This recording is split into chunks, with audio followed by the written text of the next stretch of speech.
there will be group assignments.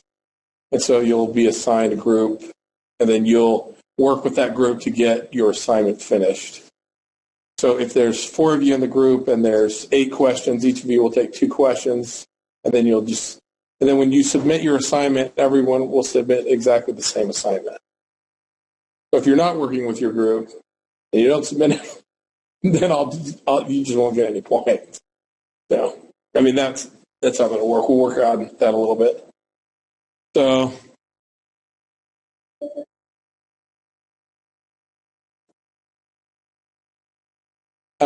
what I want to do is I'll start it in class, so we'll only do maybe half an hour worth of discussion, and then you can start your group assignment. We'll do Tuesday. Next Tuesday, you'll have part of the class to organize with your group. If someone in your group is not here, then you'll just have to collaborate through the Google Docs, make sure that they take care of their stuff. So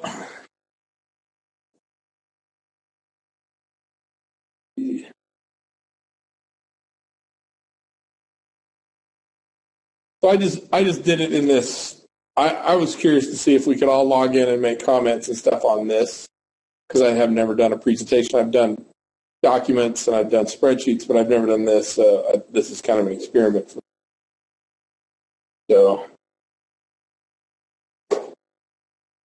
So here is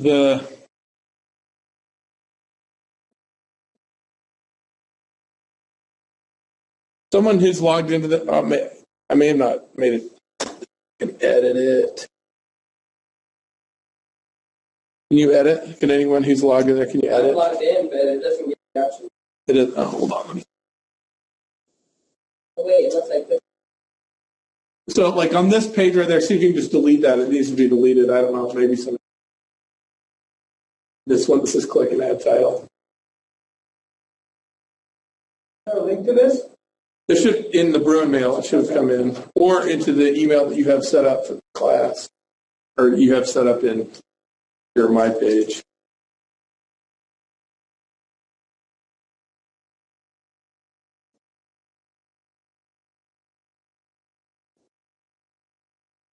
Can you join the chat? I'm curious to see what happens with this. Join chat.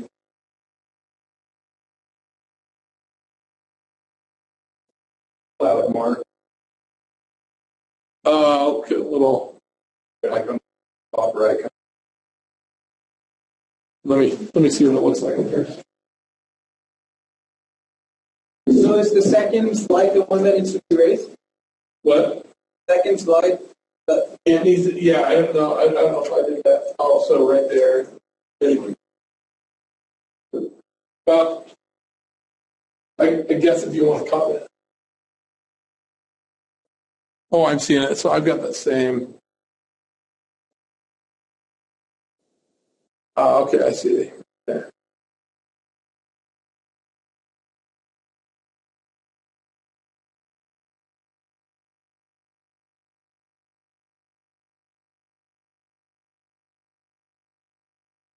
I'll see how this works.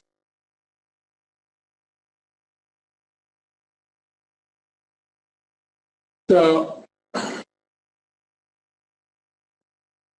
actually didn't get this all the way. So here are some of the vocabulary words that are in the the one I want to talk about, austerity, because we hear that and have heard that a lot over the last couple of years in reference to Greece. Who knows what austerity means? Frugal spending. Well, yeah, there we go, frugal spending. So, but when it's talking about Greece, what are they talking about? Anyone have any of this? So Greece has had an election and they elected another guy who's anti-austerity. He's going to like to spend. What? He's going to spend it on. This is interesting. Because when they're talking about austerity for Greece, so I didn't understand this when they started talking about the euro, 20 years ago, probably, and they had the European Union and the countries over there were joining the European Union. I didn't really understand what was going on with that situation. I think it's important that you understand what's happening. Okay, so most sovereign countries, are not like an individual. So if I borrow money from a bank and they want the money paid back. Okay? And so, but sovereign nations, they print their own money. It's not like, so when they talk about we're $3 trillion in debt or whatever we are, it's not the same as you and me being in debt. Because the government is printing their own money. Well, it's actually the central bank. It's not our government. It's the central bank is printing money. And so they can just keep pumping cheap money out of the economy, and basically how they do that is they just loan banks money for almost nothing right now. That's why you're hearing stuff about that. And so it's not exactly the same.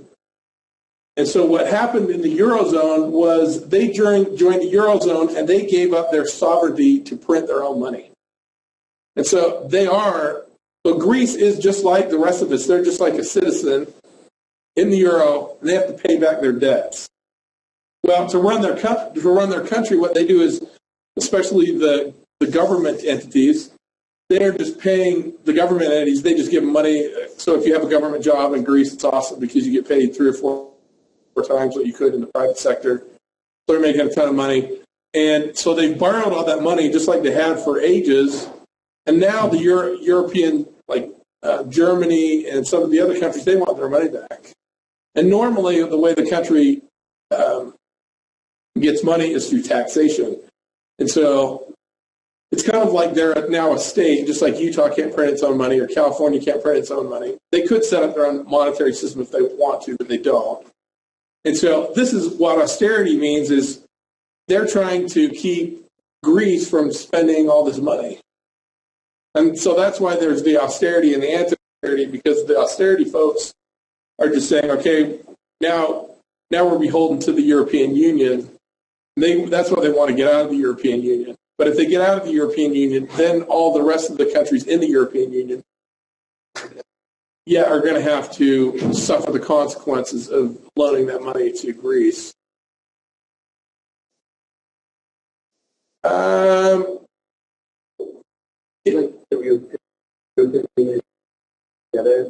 Yeah. Break one, so that means the other countries are going to want to leave because they want their. I don't know how they got conned into not being able to print their own money. It's crazy. So obviously there's trade that goes on between the countries that are out. That like China owes us money. We owe China money. I mean, through China buys U.S. bonds, and that's way beyond what I understand for finance. But just austerity, when they're talking about the austerity group over there in Greece, that's just kind of we'll see what happens with that. It could have a giant effect on the world economy if something doesn't work itself out over there. So then there's Sume, and what I think is, and I didn't do a lot of research on that, but I think it's part of resume. So it's just a complete work or something. So your resume is your complete body of work. Then there's the recalcitrant. The only reason I put that in there is it's a really cool word for rebel. Somebody doesn't like authority. So I'm going to start calling my teenager a recalcitrant. And then remuneration. I like this because it's just a really fancy word for getting paid. And then this word. Who knows how to pronounce this next word? Homogeneity. Okay, that's good. there's several different ways, and if you're English, it sounds more cool. So I heard an American say it's homogeneity, like you said, but homogeneity.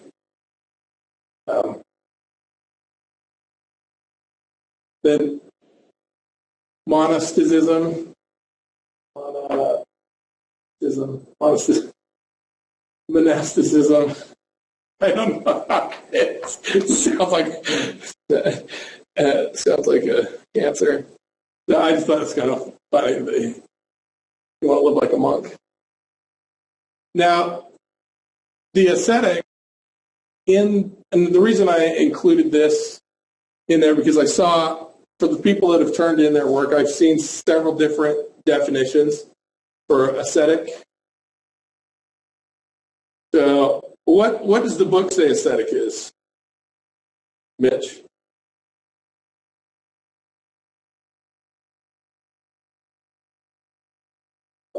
Yeah, I have.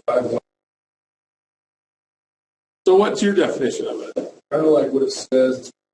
I learned it with like eyes, like living only for your mind. Kind of like it says, without pleasure.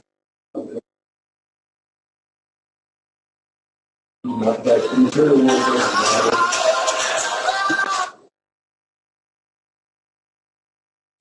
Really, really.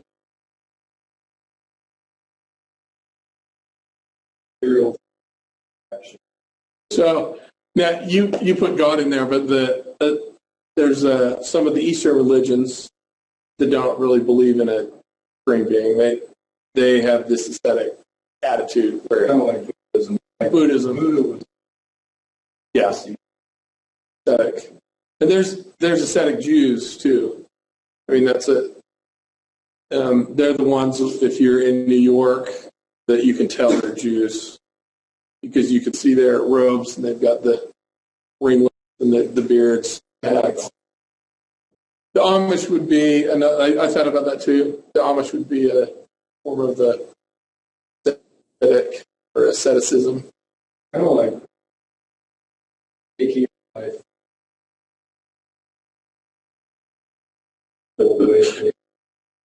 Learning character. Right. So, less pleasure. So, it's an interesting concept. I think we need to talk about it. And so, now we'll just get into the text-specific questions here. And here we have, what was the religious reaction to the economic revolution? I think that because the doctrine started to have two ideas, that's correct. Well, the religious reaction, I think over time, they adapted more. But at first, I mean, we still see that in some of the ultra-conservative cultures. I think in Islam, you're not supposed to be able to charge interest. They call it usury. And so, and this is, in my own personal experience, it was interesting when I was a young kid and I started to learn about, so I had some friends that were selling candy at school. And they buy it they just buy it on the way to school at like the convenience store. And they were buying now and laters and they were getting them for 25 cents a pack. But when they'd get to school, they'd sell the packs for $1. And I'm like, dude, that's not really fair. I was thinking to myself, that's not really fair. But this is the same kind of thing that the religious group said, it's not really fair to make profit. So they were kind of anti that. They thought that was kind of an evil situation. And I think that's Adam Smith's argument, or part of his argument on why that Christianity was the cause of the fall of Rome, because it took away that drive. And so obviously this article is about kind of it is about it's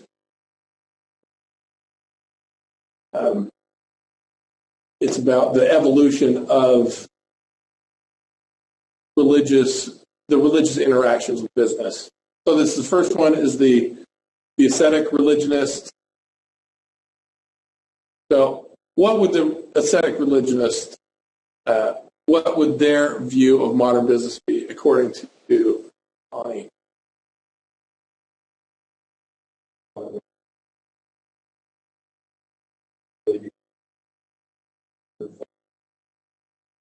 Right. They're saying, this modern way of thinking is just evil. They didn't even really say selfish. I can say selfish, but that was the first group. So and then we have the indifferentist religionist, and what's their modern view of business?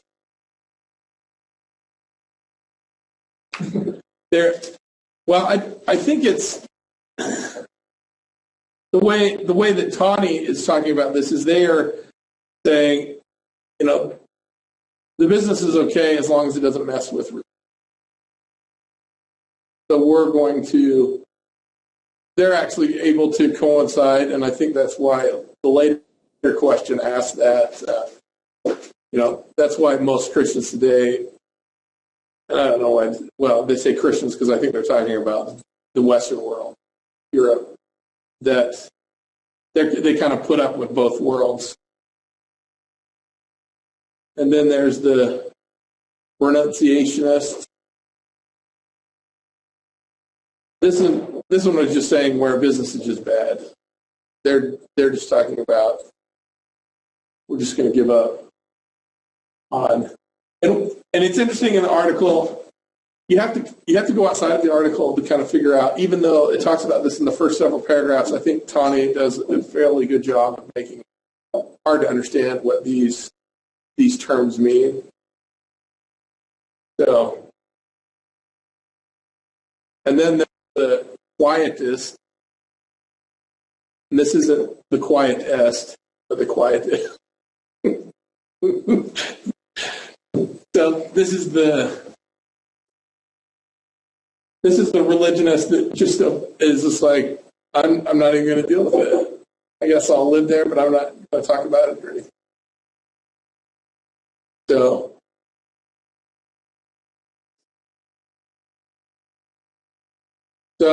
then we're going to talk here is the medieval Christian social order on page 91. What is this talking about? Let's turn to page 91 in the book.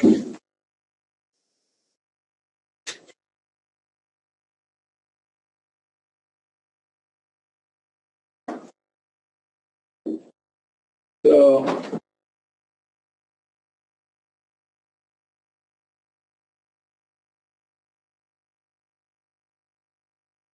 trying to see.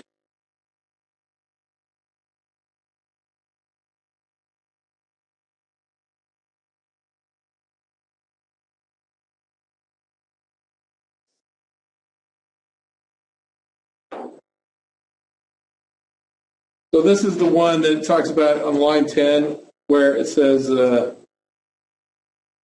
kind of the church and I would say the market, the people that are in the church, they liken them to the human body, and that everybody has its own piece, or everybody has their own responsibility. Someone's the head, someone's the legs, the fingers. Wait, that's the patriarchal doctrine. Well, that is the patriarchal doctrine, but this is also, I think, it comes out of this Christian social order. So the answers to 6 and 7 would be similar? Are really similar, yeah. At least in my interpretation. That's just my interpretation. Of course, I could be wrong on this. Someone have a different view. You think this is different, the Christian social order? Let me reread it, but my answer was for order. So, it's just asking what was the medieval model. Oh, okay. So it was the social organism but this is kind of based on the church. So the church is, and this is the one of the things that I think the book so far and all of the articles I've read is trying to push us down, that the church is trying to control the market. And so this is why they're talking about this Christian social order, because they want they want the status quo to stay the same. I think at least that's what I'm getting from, that's the way Tani sees, that's the interpretation of this. So the patriarchal order, true, it's the same thing, but it's all based on the Christian social. Well, we're going to say Christian, but I think some other societies and other religions. So, yeah, and then if we go over to page 93, it talks even more in depth about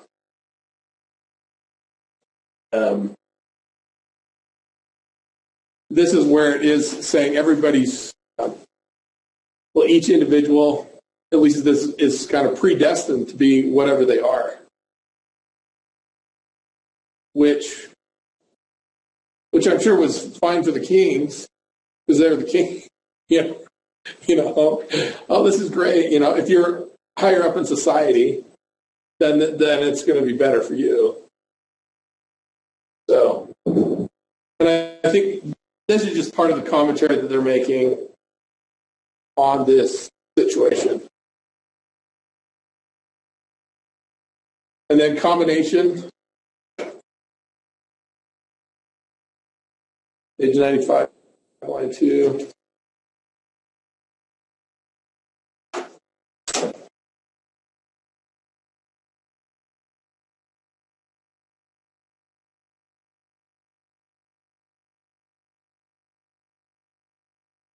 So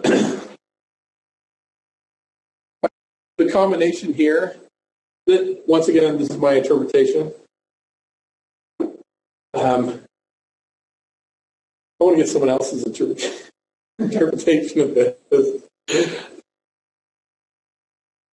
So they say line 2, that's where that actual word is, but it talks about over the previous 2 pages, it talks about the guild system.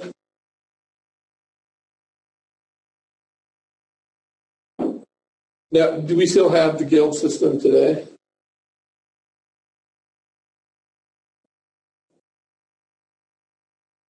Well, there's masters and apprentices in different industries. I have a friend who's an electrician. They like to push that. They don't call it a guild, but it sounds a lot like. I know it. So yeah, no, it's interesting with actors because the Screen Actors Guild is what they call it is a union, and so a lot of the unions do have this kind of guild system built in. So, and I think that's part of what Tani's saying is the combination where they're trying to keep the patriarchal order here, and then they're pushing. So the combination of the patriarchal order and the church combining with this new market system, and so they're creating these structures that make it a little bit harder to move around in.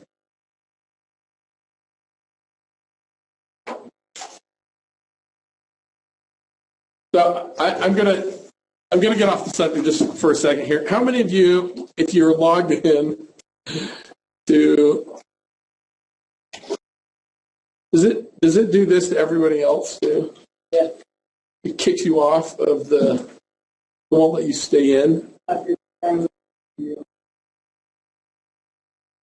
now we're.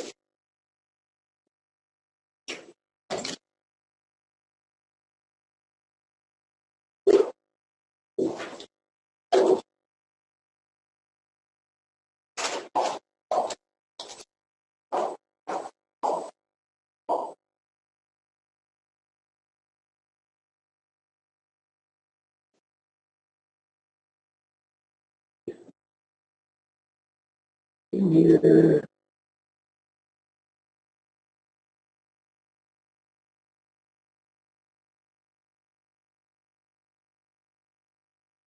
going to complain to them about why did they have to kick us off or give us more time.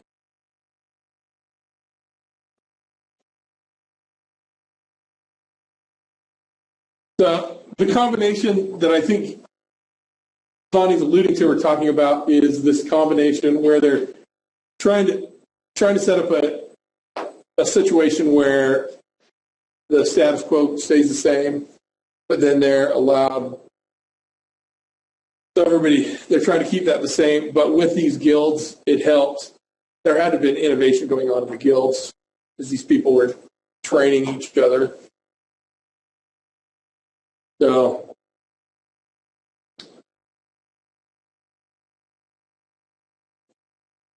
economic motives. And then why are they suspect? What's the...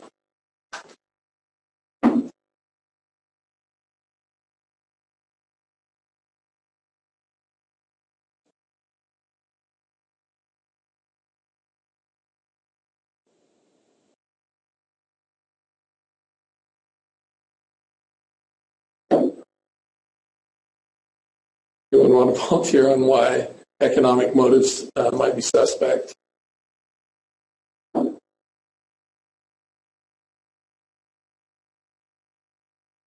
I mean, why would religion say that economic motives are bad? Because there's profit. So, I mean, what's bad about profit? I mean, why would religion not want to get a profit? Part of the is are you getting more interest, or like is that an income for you, or is that expense? It depends on where you are. It's true that the economic motives that they're talking about here were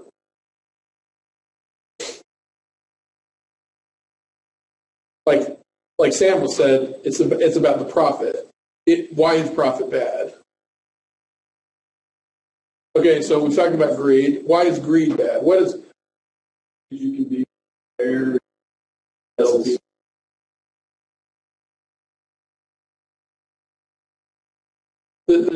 Yeah, so the people... So you've heard the term, the golden rule. So there's the Christian golden rule is do unto others as you'd have them do unto you. So what's Donald Trump's golden rule? Whoever has a goal makes it. So I think the economic motive here is, and that's why their suspect is whoever has the most stuff is the most powerful. Right. If you have like a lot of money, you still have power. Right. And so, yeah. So that's why. I mean, that's the critical thinking piece of this. Why are economic motives suspect? Because if people just want money to get power and then just power to control other people, then religion's not really down with that. I mean, I don't think any religion is down with it. Except every religion tries to control the population of their whoever it is, whether it's Christians or Muslims or Buddhists. They're all trying to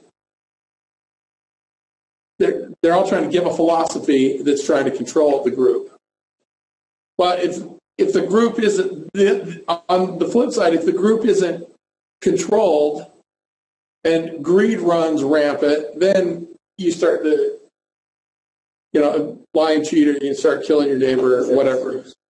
That's what I got, because they cannot control them all the time. Right. So there's this word, pecuniary. What does it mean? What does pecuniary mean?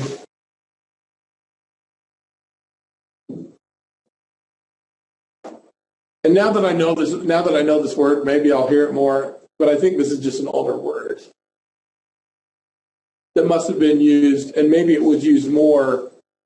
Maybe it was more relevant. I mean, maybe it was used more back in the 1920s when this was written.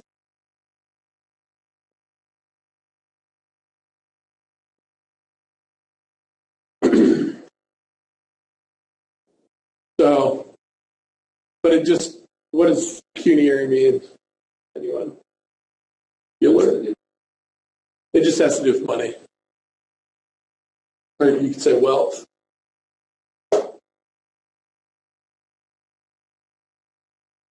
So in communism, the Christian ideal.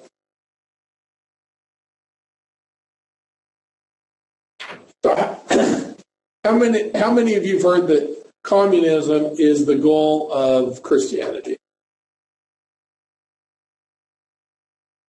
It's back to Okay. assignment. We're at like what is must well. Well, on that particular one, I would just say pecuniary has to do with money.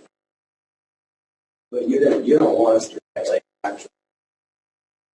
Right. So I would just, in your own words, with the questions, I would just answer that. Say, this is what I understand pecuniary is. You could say it just like that. All right. You can't say I. Yeah. So I is just understood. You'd say one would understand pecuniary as having to do with money or monetary systems. So how many of you have heard this concept that communism is the Christian? Has anyone heard that before? So how would you explain that? Well, Or how was that explained to you originally? how is it? It's perfect on paper, but it's so in the sense, religion trying to have this exactly communism. If communism actually works, that's it.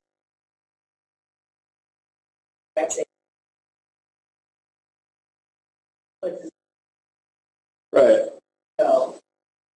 So, So right. So this is interesting. I was in high school the first time that somebody said, "Oh, well, no." I had a history teacher just said, "Oh, Christians are communists," and this is back before the fall of communism, and so I'm like, "What are you talking about? I don't believe that at all." So when I read this, I'm like, this is not a new concept to me. And so if you're familiar with the Bible, they had what do they call it? I'm trying to think. But they required everyone. This is after Christ was died in the New Testament. They required everyone to give all of their church. I don't know if it's even called consecration. That's one of the terms for it. But there's a story in there about this man and this lady who went in to give all their stuff to the church and held a little bit back, and they both died. They were both punished by God because they didn't give everything to the church. So that's where the communism ideal started. Was there in the Bible with the Christian. And so, and like Kelsey said, it's more about they're trying to make, or I wouldn't say try to make everyone equal, but distribute everything so nobody's really above anybody else. And this goes back to this is why economic motives are suspect, because if the accumulation of wealth often leads to classes in society. I don't know if you've ever talked about this, but 1% of the population in the United States owns 95% of the wealth. So even here, it's the same thing going on. And if you go down to like 5%, they own 99% of the wealth. So the rest of us own hardly anything. I mean, do some looking up comparisons of Bill Gates, who's got $40 billion, or the Walmart family, who they're worth like over $100 billion. If you could, like, if Sam Walton was alive, he would be the richest man in the world. And are they really sharing that with the Walmart employees? You know, so this is why people talk about communism. You get enough people that are, you know, it's an easy sell if you get enough people like in Russia and in China that just don't have anything. Then you try to. They're like, yeah, I'm all for this, to have people provide. You know, I want enough food to survive. So, but if everyone have like equal, like, so there's no more like motivation. Other people that want to start like, because whatever they do, they will like get the same. So what is that vision? This is a good point. And that's why must private property be tolerated in a fallen world? So according to Christianity, the communism is the ideal, but so why do we tolerate private property? I mean, this is like what Sam said. It's because people need motivation to work. Because if there's no motivation to work, we're not going to do anything. We're not going to be a collective country. So this is, I think, probably the most interesting discussion in the whole chapter is this on communism. So and then like Sam just said, economic interest, and then they have, it's the money. It should be money motivates. Why is that in direct proportion? That's fairly logical.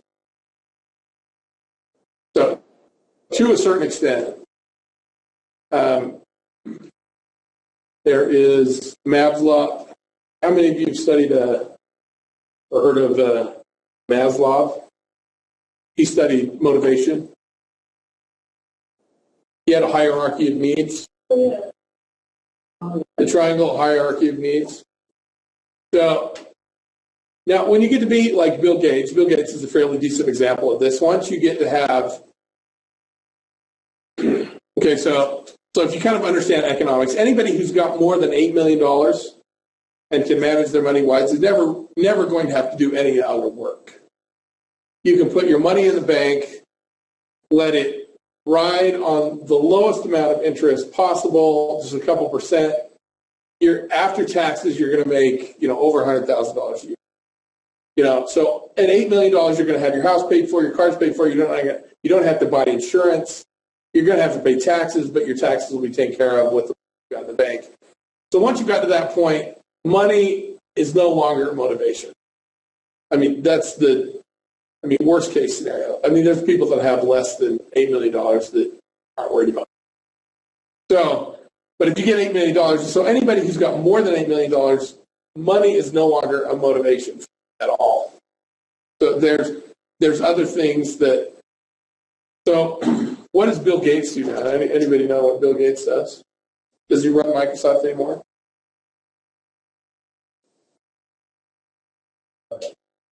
Okay, he does. His goal. So do you know what his goal is? Well, I think that's one of his money too. But his goal before he dies, what's one of his goals? Buy Apple. No. That's good. There is here. Let's look this up. There's a thing called the Bill Gates Report.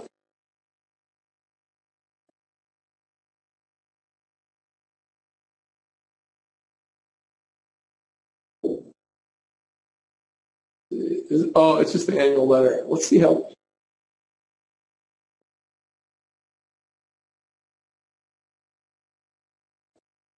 So this is just so this is when when we get beyond that. So it tells why he started the foundation.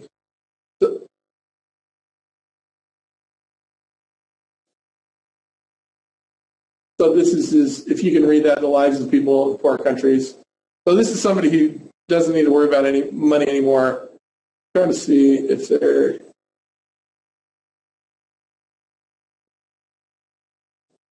So this is kind of his. These are his goals right here. So he is trying to eradicate diseases, and they're totally attainable goals. The next one that they're trying to go after is polio.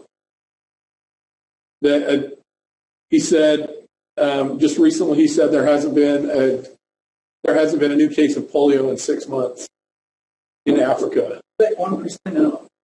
Oh yeah, it's time. How many of you ever have known anybody or had a friend that had polio? Or like some of your age. I know. Like in third world countries, polio's all over. I mean, if you go to a third world country, like if you go to the Philippines, if you go to Africa, you will see people, or India, you will see people that have had polio. So they're trying to eradicate that. So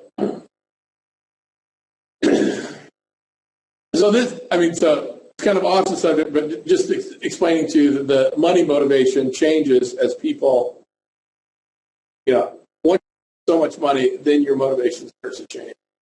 So they're not even talking about that here in this discussion, but I think it needs to be added in. Once you've got all your basic needs met, then you move up to the point where you're like Bill Gates and you're trying to do something that's way beyond yourself, really try to make the world a better place. So, which is what Christianity's trying to do too. So they're saying, according to a lot of these groups saying, give up all your wealth to find this inner peace. So then we talked about this a little bit earlier.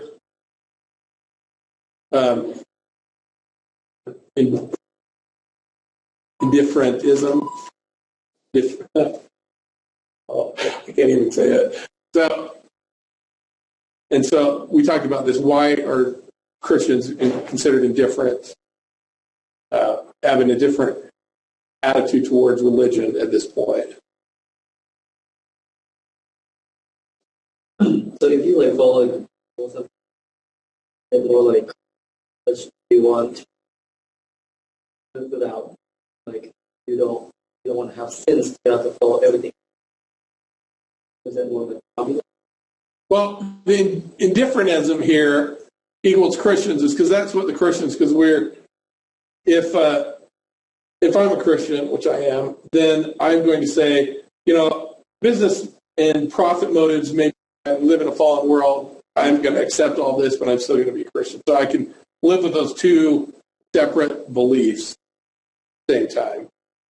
There's no balance out to. Yeah. And I don't even, when they're saying indifferentism, I don't even know if it's balance. I just think you're living with these two different philosophies going on at the same time. So one, like you say, that the market society, capitalism, everyone says, it's intrinsically, it's evil, but it keeps everybody in check. Yeah, but I think the example that you just gave about Bill, and I don't know if those were his motives when he started. Those weren't his motives when he started. From the very beginning? From the very beginning, I don't think those are his motives. I think his motives have changed. But that's the thing. He got to a point that maybe those weren't his motives, but then he's asking himself, what is he going to do with all that? And his mindset changed, But, so yeah, the motives may change stuff. Right. So here, let's see what the next.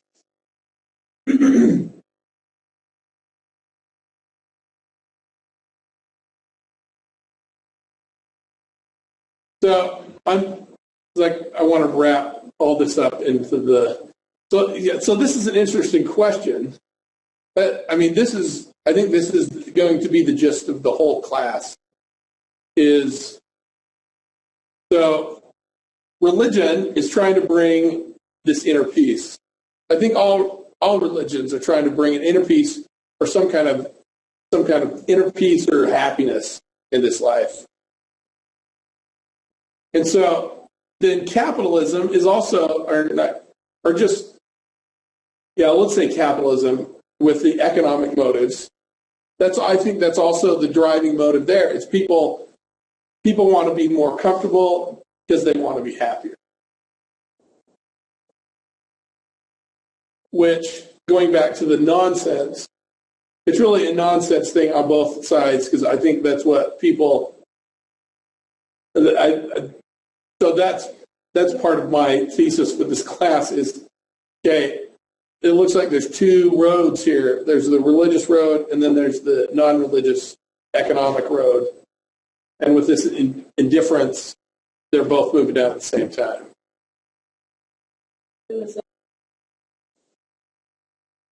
Happiness is nonsense according to the way we've defined sense and nonsense. So, but it's interesting that that's what we're. So I think everyone, no matter what stage of motivation you're at, we're trying to be happier. And so I think that's, and trying to be happier is people reach out for different things to try to find what happiness is. Like, you know. So I think that's the real question when we're talking about, so we've got two different avenues to happiness. One is the economic situation, but they're morally, they're opposed. And so this is what we have is the moral difference here, profit versus livelihood. So it works. It works because Rockefeller was the school teacher, and then he went out and he was a monster. Right. So that's where they talk about did the end justify the means. Then it's once again it's a philosophical question. But what we're trying to do is, as we read these discussions, we're trying to figure out kind of, okay, what's the best way? And that's why I think we've got the group, the economists are saying, okay, if we follow along with the market principles, you know, that's kind of going to keep everybody in check. And eventually, and it's true, the more study you do about ethics, which is interesting because ethics is on the moral side of things, which is where did the ethics come from? They come from religion. You know, so religion is the one that's feeding the ethics. And businesses that perform unethically have less likelihood of survival. And usually the unethical businesses, I wrote a paper on it, and so I could bring it in. So the more ethically a business performs, the more sustainable that business is. They may not be the market leader, but the more ethically they perform, the longer they'll stick around. Because at some point, businesses, if they start to perform unethically, at some point, they will be economically dinged for it. Like they'll be sued, or people just will say things like, this is my own personal ethics about Walmart. Right now, like especially if the economy's not very good, Walmart's not treating their employees very well, which, I mean, that's just my opinion. That may not really be the case, but it just seems like maybe they're not. I'm a Walmart employee, so I'm a credit manager for the 1 year. Uh-huh. Yeah, you're absolutely right. When the economy started going down, Walmart actually cut every single employee to part-time to cut out health benefits. They could no longer pay their health benefits. Right. So, and then by cutting hours, they have to pay overage. So this is unethical. I personally think that's unethical. That's just my personal opinion. It may not be, but I think the test of time will show that companies that perform. We'll watch what happens with Walmart. Walmart's a behemoth. But as the economy starts to improve and people's motivation change, they're like, you know, I'm not going to shop at Walmart. I know quite a few people like that. Yeah, like I know people that are like that, but I still shop at Walmart.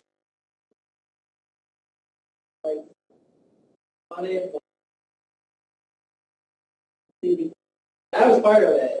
Like, right. I had like the stickers and the shirts, everything.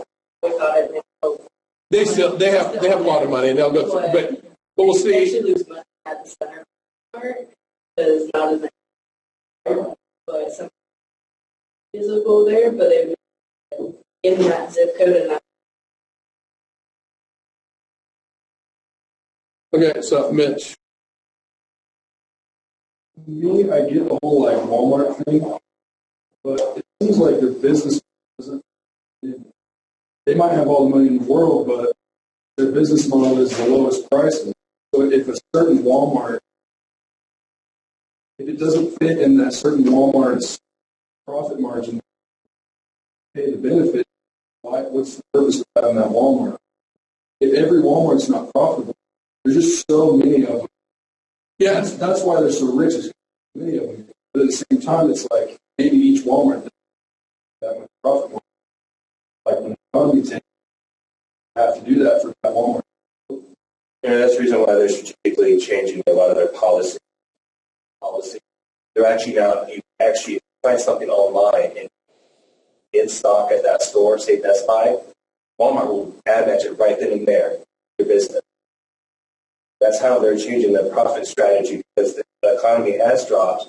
So they have to figure out other ways to bring in those resources, bring in that money, bring in the customer. On a daily basis, I remember when we worked Friday, Saturday, Sundays, on a Sunday, when those ads come out, especially for produce, Rancho's Market, we sell our oranges by each. They do theirs by 4 pounds for 99 cents. So that's how they're going to make their money because they're doing the ad matches and they're getting the customers in. So, I thought they stopped doing that because I read some really like big Amazon stocks or that like 40 or something like that. So Yeah, that was an issue that was done with Amazon, but it's not the Amazon Prime or the Amazon Gold, whatever, Platinum. right. It's just the regular Amazon. And as a manager, I actually have to pull up the ad. That's the reason I'm not on my cell phone before, because I have to go online up every ad. So Yeah, and so this is the kind of thing that's going on, though.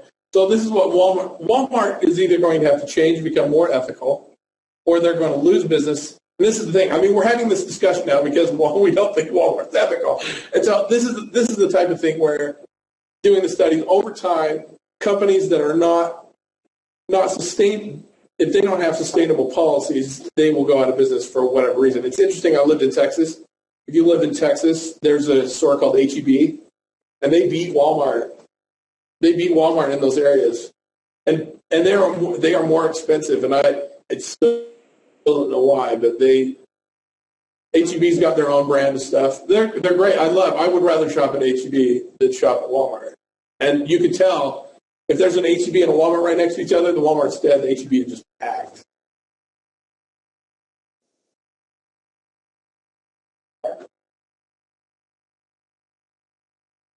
Yeah, It's just a better environment, and I have so many boycotting things about market. See, and we have more people like this. This is the thing where so here is back to the discussion where the moral difference is profit versus livelihood.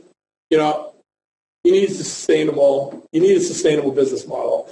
And Walmart's taken advantage of there being not a fairly good business model out there. They just ran Kmart out of business, because they were really aggressive, and Sam Walton had it kind of figured out. And maybe they can change, and maybe they can't. But that's the thing. Walmart right now is dominant, and it's really hard to say that Walmart's going to go away. But Walmart will go away. It's really hard to say that at this point. But you never would have thought Kodak would go away. Kodak is gone. And it took them 10 years. They went from just so much profit to just nothing, just bankrupt in just a short amount of time. Technology will this is one of the things where the ethics. So this is one of the things that we're discussing in this class, and this is why you need to be critically thinking, I got kicked out. So we can see it down there, the unpardonable sin. what's the unpardonable sin in the market economy, or in this article? Taking people's needs, taking advantages, like raising the price or raising the taxes on that because it's a need. Right. They know they need it. Well, how would we explain that today? What do we call it? Inelastic demand. All in our healthcare. Right. If you look, You're right. like on a bill, you can see like for aspirin in the hospital. Right. That may be an extreme exaggeration, but you're right about this. And so and I think we talked about this in this class, where the healthcare, the demand is inelastic. There's going to be sick people all the time. People are going to be getting in car accidents. People are going to be planting trees. People are going to, there's just all that stuff's going to go on. And so the demand's not going to go away. And so they can continue to charge what they want to charge. And so this is the unpardonable sin, where people just continue to charge. But then once again, the economic forces come into sway at a certain point, and there will be some kind of correction at some point. Because doctors in the 70s made way more money than they do now, comparatively speaking. Because a doctor back in the 70s, if they made $250,000, it's like making $1 million today. None of the doctors are making $1 million a year, like it would have been the equivalent back in the 70s. Their tax bracket. Yeah.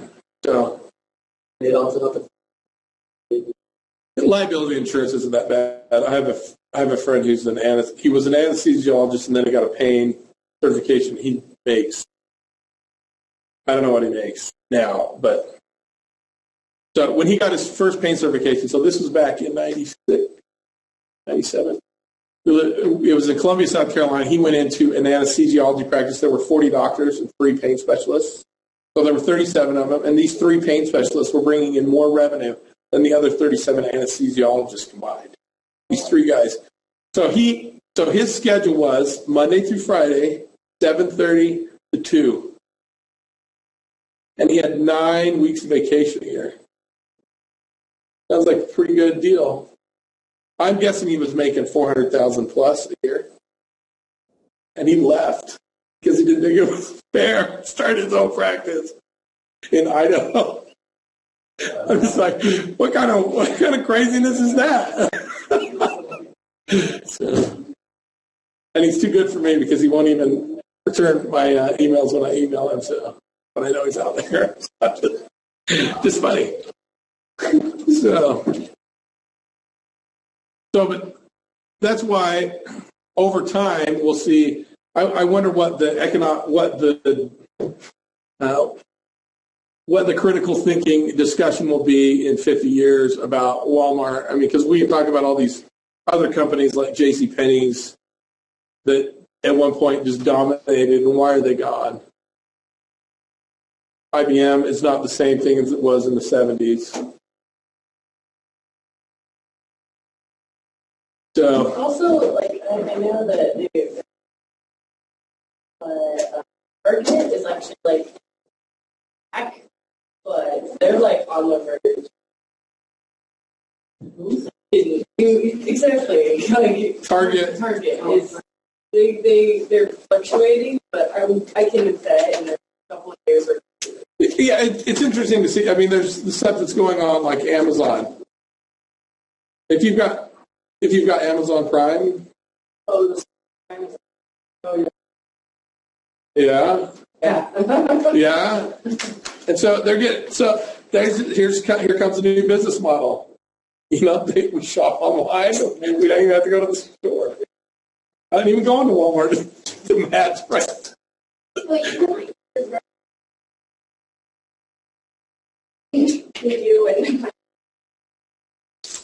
Who delivers groceries? It's a online. It's an online one? Yes. Not like our, I don't, but you can just like.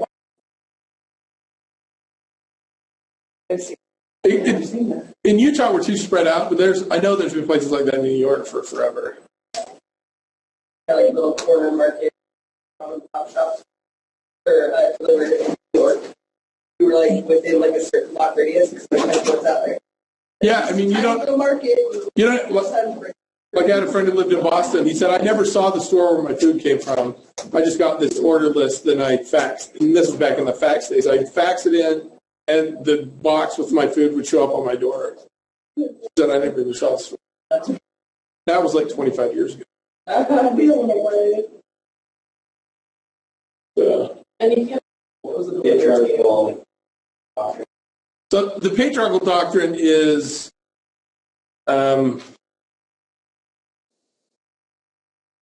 it's basically like where everybody just has their own piece and it's kind of keeping the status quo. Everybody, you do your own job, and you should be happy at where you are, whether you're the king or whether you're the serf. You just have to, and then you do what your dad did. That's kind of the patriarchal doctrine.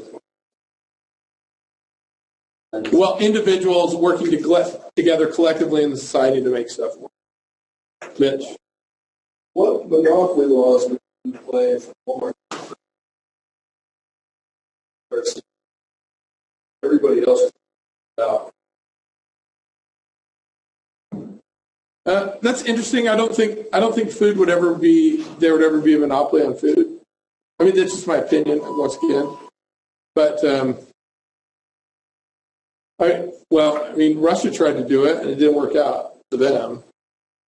You know, because they basically monopolized the food production environment and it didn't work out very well. But we do in the United States, we subsidize a lot of food growing. Like if you've ever been outside the United States and bought sugar, way cheaper than it is. Well, sometimes it's way cheaper. I remember paying, I was outside and it was 25 cents for a kilo of sugar, 2 pounds of sugar. Yeah.